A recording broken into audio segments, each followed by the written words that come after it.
César, muchas gracias por haber tenido la gentileza de acompañarnos en esta conversación. Gracias, Mauricio, por la invitación. La idea de este espacio es un poco tratar algunos de los aspectos del mundo laboral dentro del contexto de las transacciones de M&A. Dicho esto, me gustaría hacerte una primera pregunta. Desde tu experiencia en el mundo laboral, muy vinculado a la parte transaccional, ¿cuáles son los principales hallazgos que se presentan en los procesos de debida diligencia vinculados a la compra de compañías en el Perú? Es una muy buena pregunta, Mauricio, porque hemos notado en base a nuestra experiencia que hay temas que se repiten, pese a que, digamos, las normas no son recientes, pero vemos que hay compañías que todavía no terminan de cerrar estos temas en materia laboral. Uno de ellos es el tema de seguridad y salud en el trabajo, que básicamente la norma exige que las compañías tengan un sistema de gestión, desde tener un comité, tener un reglamento, tener matrices, varias cuestiones que deben cumplir, que nos hemos dado cuenta que o bien hay empresas que no tienen o que las tienen de manera incompleta. Y esa situación o esa omisión expone a las compañías a dos riesgos laborales importantes, ¿no? Por un lado, a multas por parte de la inspección laboral que está a cargo de la SUNAFIL en el Perú, y por otro lado, en caso, por ejemplo, ocurran, Dios no quiera, accidentes, sean fatales o no, pues el trabajador o los deudos pueden muy bien iniciar juicios laborales de cobro de indemnizaciones por daños contra las organizaciones. Ok. Ahora, si yo soy un comprador y advierto que la compañía no ha tenido esto aprobado y puesto en ejecución, yo podría decir, ok, esto para mí no es una contingencia porque lo haré yo después que adquiera la compañía, o me debería llevar a algunos análisis complementarios, como por ejemplo preguntar y decir, oye, en esta compañía han habido no accidentes, han habido tales o cuales circunstancias dentro de un periodo determinado previo a mi adquisición. Indudablemente, lo segundo, porque si la compañía no tiene sistema de gestión, es altamente probable que hayan ocurrido accidentes, que haya tenido juicios laborales, que haya tenido denuncias ante SUNAFIL. Y si la compañía pertenece a un sector determinado, probablemente también ha tenido inspecciones sectoriales. Por ejemplo, Ocinermin se encarga de inspeccionar todo lo que es infraestructura en cuanto a empresas pues, mineras, eléctricas, de hidrocarburos. Entonces, si no tienes el tema de seguridad ocupacional, probablemente tu infraestructura no camine bien. Ok, queda claro. ¿Qué otros aspectos? Temas clásicos que lamentablemente se repiten, contratos.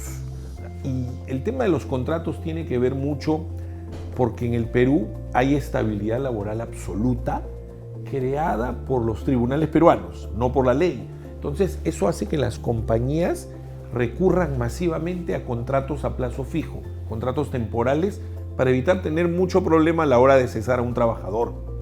Pero el problema es que esta recurrencia muchas veces no es técnicamente adecuada. Es decir, utilizan el contrato a plazo fijo por no dar estabilidad laboral al trabajador y ahí se genera una contingencia.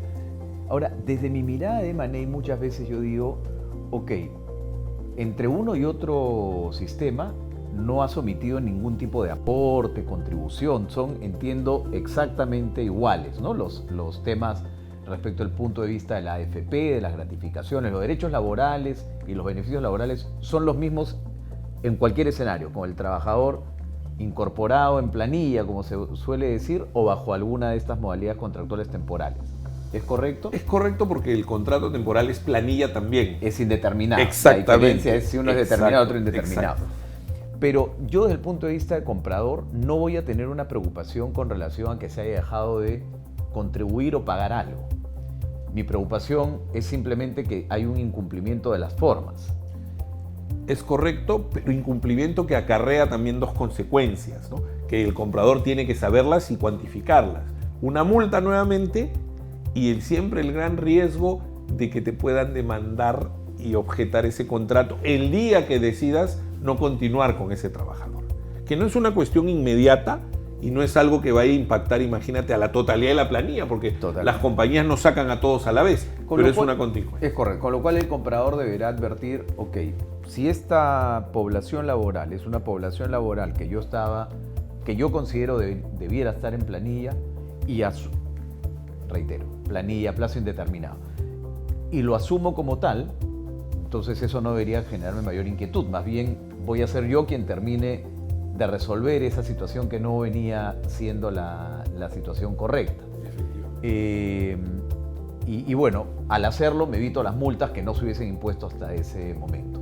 Lo que tú nos adviertes es, oye, solamente echa un vistazo y verifica que sí habías tú considerado eso dentro de tu evaluación de la compañía, es decir, que estas personas se mantendrían permanentemente en el tiempo y que no tendrías la facultad de generar ciertas terminaciones de relaciones laborales sin costo. Es correcto. Perfecto. ¿Qué más tenemos? El otro tema tiene que ver también con un tema de costo, pero no relacionado con el costo del cese, esta estabilidad absoluta, sino directamente con el costo de la planilla, porque a nivel, digamos, de Latinoamérica, el Perú es uno de los países que tiene un mayor costo laboral. Por cada sol que pagan los empresarios como remuneración, tienes casi 50 céntimos de costo laboral. Entonces, hay compañías que recurren a algunos pagos que no tienen, digamos, como consecuencia el costo laboral. Y te pongo un caso concreto.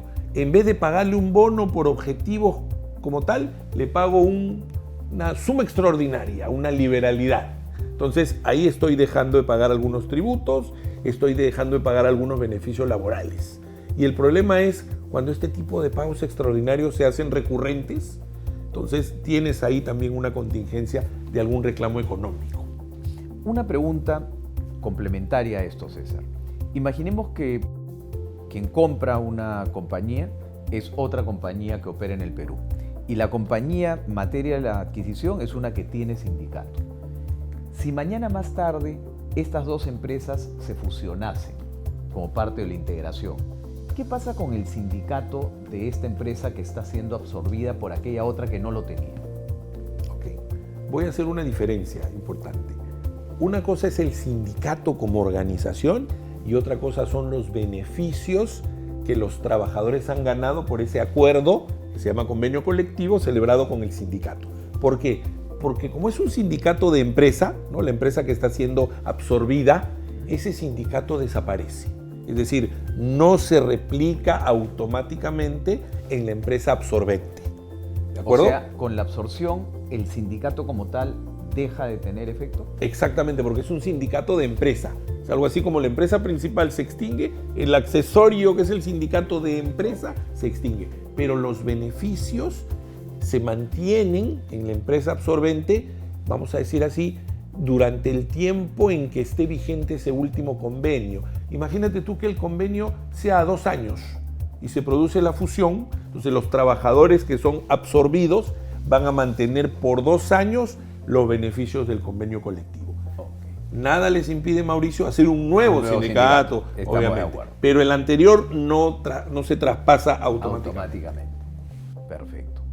Con relación a los otros beneficios no derivados de una negociación colectiva, sino, imagino, categorías remunerativas, etc. ¿Existe una obligación de homologación derivada luego de la fusión para que no se diga que similares puestos están teniendo condiciones de trabajo diferentes? El tema ahí es que el problema lo va a tener la empresa absorbente, porque los trabajadores de la absorbida pasan en los mismos términos y condiciones. Entonces, lo usual es hacer un análisis y hacer un acomodo antes de que entre en vigencia la fusión. ¿Qué cosa se hace normalmente? Eliminas puestos excedentes, porque la absorbente viene con un contador, la absorbida tiene un contador, entonces te vas a quedar con uno. Y también tratas de alguna manera de homologar para que cuando los trabajadores sean traspasados a la absorbente ya no hayan esas diferencias y no te genere un problema en la nueva compañía. Muchísimas gracias, César, por la entrevista. Muchas gracias, Mauricio. Encantado.